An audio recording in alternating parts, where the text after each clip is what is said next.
రష్యాతో భారత బంధం బలపడుతుందా? భారత ప్రధాని రష్యా పర్యటన ఆసక్తి రేపుతుంది.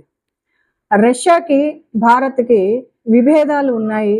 ఇక ఈ బంధం నిలబడుతుందా, తెగిపోతుందా అని ఒకవైపు అనుకుంటుంటే, మరోపక్క ఉక్రెయిన్పై రష్యా యుద్ధం తర్వాత మోడీ ఫస్ట్ టైము రష్యాలోని మాస్కోలో పర్యటించడం. అమెరికా ఆంక్షలు కాదని రష్యాతో భారత్ మరోసారి వాణిజ్య ఒప్పందాలు కొనసాగిస్తుంది. రష్యా ఇండియాతో సాన్నిహిత సంబంధాలు కొనసాగిస్తుంది. డ్రాగన్ కంట్రీ అయిన చైనాతో చట్టాపట్టాలు వేసుకొని వారితోటి కూడా వ్యాపార లావాదేవీలు కొనసాగిస్తుంది రష్యా. అమెరికా, ఇటలీ, బ్రిటన్ సహా పలు పెద్ద దేశాలతో న్యూట్రల్గా వ్యవహరిస్తూ మన ప్రధానమంత్రి మోడీ గారి యొక్క ద్వైపాక్షిక వ్యూహం అని చెప్పుకోవాలి. ఇలాంటి విచిత్ర పరిస్థితుల్లో మోడీ రష్యా టూరు చాలా ఇంట్రెస్టింగ్ గా మారింది. రష్యాతో భారత్ బంధం బలపడుతుందా? ఇంతకీ మోడీ వ్యూహం ఏమిటి? రష్యాను ఒంటరిని చేసేందుకు పశ్చిమ దేశాల ప్రయత్నం ఇదే. ప్రపంచ దేశాలకు అంతు పట్టకుండా ఉంది ఈ విషయంలో. ఉక్రెయిన్ పై దండెత్తిన మాస్కోలో ఒంటరిని చేసేందుకు అమెరికా ఆధ్వర్యంలో పశ్చిమ దేశాలు తీవ్రంగా ప్రయత్నిస్తూ ఉన్నాయి. ఇలాంటి పరిస్థితుల్లో మోడీ పుతిన్ భేటీ ఆసక్తికరంగా మారింది. 5 ఏళ్ల తర్వాత మోడీ పుతిన్ భేటీని ద్వైపాక్షిక చర్చలకు ముందడుగేశాయి. రష్యాపై పాశ్చాత్యక దేశాలు ఎన్ని ఆంక్షలు విధించినా తన ప్రయోజనం కొరకు రష్యాతో ఇండియా తన బంధము కొనసాగిస్తూ ఉంది. ఇండియాతో సన్నిహిత సంబంధం కొనసాగిస్తూనే డ్రాగన్ కంట్రీ చైనాతో చట్టాపట్టాలు వేసుకుంటున్న రష్యా మోడీ పర్యటన ఆర్థిక అంశాలే కాకుండా వ్యూహాత్మకమైన విషయాలు చాలానే ఉన్నాయి. ముందు దేశం, తర్వాత ఏదైనా. ఏ దేశంతోనైనా శత్రుత్వం లేదు అన్నది మోడీ నినాదం. ఎవరేమనుకున్నా నాకు అనవసరం, మా దేశ ప్రయోజనాలు మాకు ముఖ్యం. ఇది ప్రధానమంత్రి ప్రధానంగా అనుసరిస్తున్న వ్యవహార శైలి. మీ అవసరం మాకుంది అంటే మీతో సంప్రదింపులు చేస్తాం, మా అవసరం మీకుంటే మీతో దౌత్యము నేర్పుతాం. ఇలాగే ఆలోచిస్తున్నారు మన ప్రధానమంత్రి మోడీ గారు. భారత్కు శత్రువులు ప్రత్యర్థుల గుండెల్లో రైళ్లు పరిగెత్తించాలి.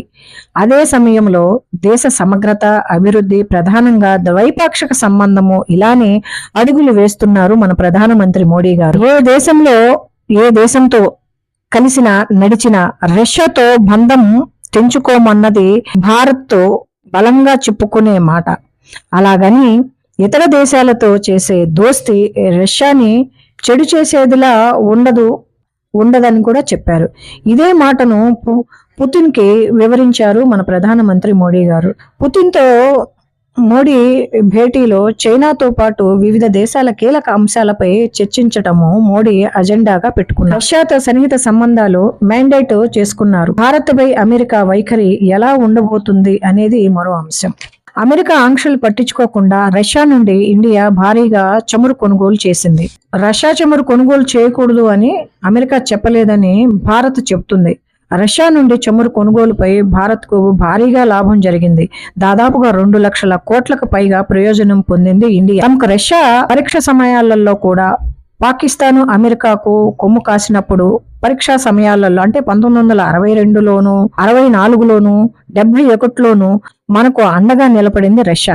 ఇది దాదాపు 7-8 దశాబ్దాలుగా మిత్రత్వము చాలా పూర్తిగా మనకున్నది. అలాగే ఉక్రెయిన్ యుద్ధము మొదలైనప్పటి నుంచి అమెరికా, యూరప్ దేశాల ఒత్తిడి సృష్టించడానికి ప్రయత్నించాయి. కానీ భారత్ వినలేదు. మోడీ కూడా స్వతంత్ర విదేశాంగ విధానాన్ని కొనసాగించాడు. ఆ విషయంలో దేశమంతా ఏకాభిప్రాయంగా ఉన్నారు మన ఇండియాలో ఉన్న ప్రాంతీయ పార్టీలతో సహా. రష్యా అత్యధిక ప్రాధాన్యం ఇచ్చే 4 మిత్ర దేశాల్లో భారత్ ఒకటి. ఈ 2 దేశాల మధ్య రాజకీయ పరంపర సహకారము ఎప్పుడూ ఉంటూనే ఉంటుంది. సంబంధాలను మరింత ముందుకు తీసుకొని వెళ్లే లక్ష్యంగా విదేశాంగ స్థాయి మంత్రుల స్థాయి నుండి దేశాధిపతి, ప్రధానమంత్రి స్థాయిల్లోనూ విస్తృత చర్చలు జరుగుతున్నాయి.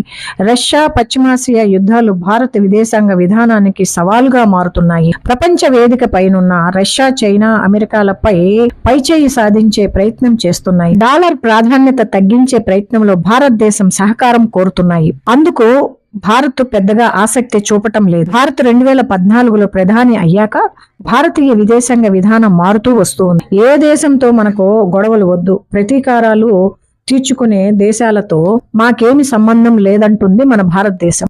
మొదటి నుండి స్వతంత్ర విదేశాంగ విధానాన్ని అవలంబించటానికే ప్రయత్నించింది.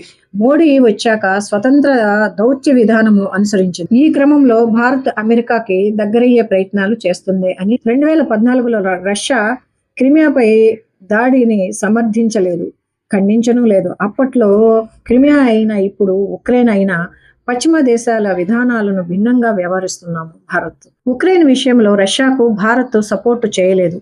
రష్యా అధ్యక్షుడు పుతిన్తో మాట్లాడినప్పుడు కూడా మోడీ ఇది యుద్ధానికి సమయం కాదు అని స్పష్టంగా చెప్పారు మోడీ. అలాగని ఐక్యరాజ్య సమితిలో రష్యాకు వ్యతిరేకంగా పాశ్చాత్య దేశాలు ప్రవేశపెట్టిన తీర్మానానికి భారత్ మద్దతు తెలుపలేదు. పాలస్తీనా ఇజ్రాయిల్ విషయంలో భారత్ తటస్థ వైఖరిని కంటిన్యూ చేస్తూ ఉంది. పాలస్తీనా విషయంలో మానవతా కోణము చూపించాలని కోరుతూ ఇందులో కూడా రష్యాతో కలిసి నడవాలి అని ఇంటెన్షన్ బయట పెట్టారు మోడీ గారు. ఇలా ముందు నుండి సాన్నిహిత్యం ఉన్న దేశాలతో వ్యూహాత్మక దౌత్య విధానాన్ని కొనసాగిస్తూ ఉంది. భారత ప్రధాని మోడీ రష్యా టూర్ వెనుక బలమైన త్రిశూల వ్యూహం ఉందా?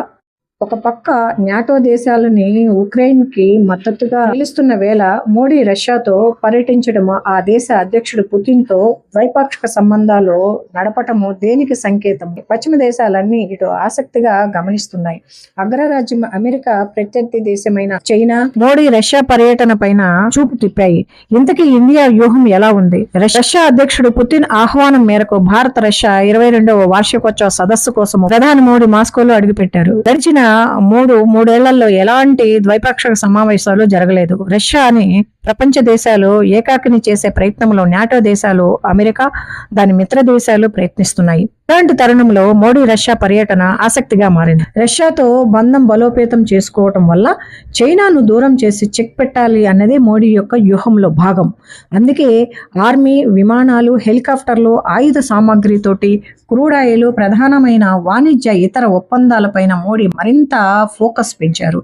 కానీ నాటో దేశాలకు కొద్దిగా ఇబ్బందిగా మారాయి. కానీ దేశం ఫస్ట్, తర్వాత ఏదైనా అనే అజెండాతోటి మోడీ తనకు అవసరం అనుకున్న దేశాలతో సఖ్యతగా పాటిస్తున్నారు. అమెరికా, ఇటలీ, బ్రిటన్ సహా పలు పెద్ద దేశాలతో న్యూట్రల్ గా వ్యవహరిస్తున్నారు ప్రధాని. ఇది మోడీ నూతన ద్వైపాక్షిక విధానం.